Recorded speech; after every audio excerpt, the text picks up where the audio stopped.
Hello again, everyone. Edwin Learnard back once again. In this YouTube segment, what I want to talk about, kind of torn between a title of this video. It's going to be about, I guess, being a nice person and really why some good people may suffer. Now, I understand that the word good can be subjective, and when I say good, I just mean when somebody acts in a benevolent manner and they show acts of benevolence and kindness, and in doing so without the anticipation necessarily of something in return, without getting reciprocation or remuneration or what have you. Now, the thing about this is, I think sometimes when people they do good acts, they try to show these humanitarian instincts or what have you. There may be some anticipation for something in return, and you have to remember when you're doing kind things for someone or some people that very often you may not get something in return. This is especially true if you're helping those that are less fortunate than you, such as the oppressed, the impoverished, the homeless, the sickly, the debilitated, people that can't help themselves. And the greatest joy you can experience maybe is by helping those people and doing something nice for them. It's like people that celebrate Christmas, for example, that may give a lot of presents, but some may not get something in return, but they're so happy and elated and really could be very ecstatic by giving these gifts to people.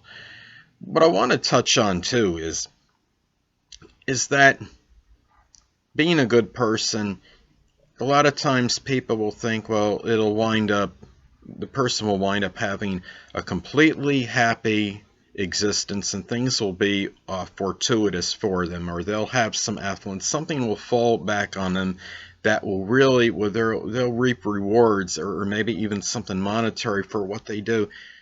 Now, I hate to say this. Maybe the man upstairs will help some people and they're blessed in subtle ways. I understand that. Doesn't mean you're going to have a prodigious amount of money by doing good works for people. I mean, you could look at me right here, people. I'm not even in a residential home right now. I am staying in an office because somebody, out of the goodness of their heart, said that I could do this.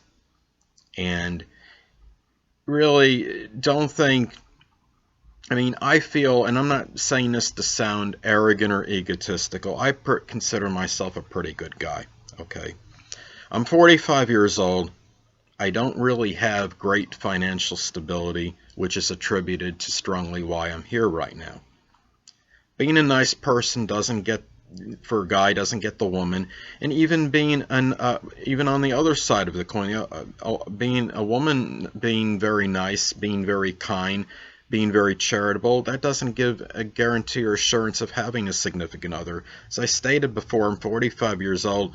At this point in time, I'm really somewhat ambivalent and torn as to whether I'm even going to have a significant other or whether I'm even going to put a tremendous amount of emphasis on this. Because you think about it, if I was to even marry in the next year and I have a kid, the kid's going to be 20 years old when I'm like 66.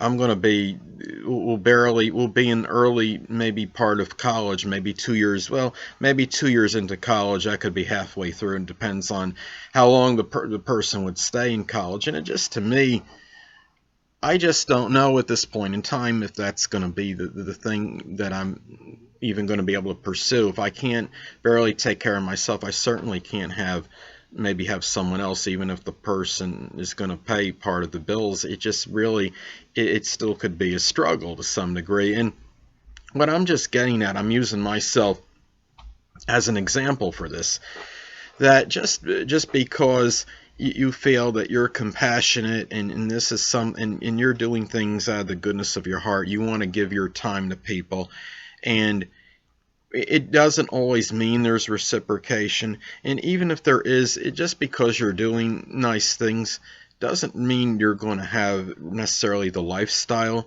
that you may be envisioned. The lifestyle one envisions, a lot of times it's attributed to their own mistakes or their own making, maybe not making the decision. It could be wrong decisions, but it could also be not taking action when one is needed to. I may have stated this in one or more other videos, but when I was around 19, 20 years old, my grandparents, very magnanimous, both of them, they were both Sun and Leos. Don't be flabbergasted or in a state of shock, people. And they had offered to put me into some kind of either college or vocational school, and I didn't capitalize on it. I squandered the opportunity. Now, I understand that one will say you can't lament over past mistakes, and thinking about things, ruminating over something, have-nots or what have you, they say that that's no good, but I'm a human being. I can't help but think about this periodically. And if I told you that it didn't bother me at least a little bit, of course I'd be lying to you. You know that. And I think really the message basically conveyed in this video is just that people out there, whether you're doing kindness, whether it's something connected with spirituality, whether it's just being benign, being benevolent, doing this, if you expect something in return, you're really you could set yourself up for a big downfall, and you might in major disappointment and some despondency perhaps connected with that. And I just warn people out there. I don't want to sound like I'm completely negative or pessimistic. I encourage people out there, if you have potential to do something within your means to help others, then do so. What happened with me is there were times in the past where I might have helped other people maybe a little more monetarily than maybe they deserved, or maybe that I should have, or maybe it was maybe a little out of my means to do this, and I might have spent a little more as far as money goes on some other people, and now it could be to my detriment right now. And I look back and I felt, well, I'm not saying I shouldn't have helped, excuse me, I'm not saying I shouldn't have helped some of these people, but maybe I could have given a little less, is what I'm saying. And maybe I was a little bit more extravagant than I should have been in terms of helping those people. And that's something to remember too, people. It's not about being selfish, but there's such a thing, excuse me, as self-preservation.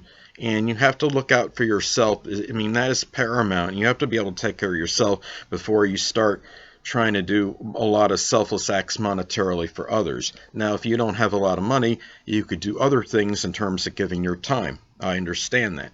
But as far as monetarily, that could be another story. And anyway, people, that'll conclude this YouTube segment on being a nice person. And until next time, people, Edwin Learnard saying, stay well.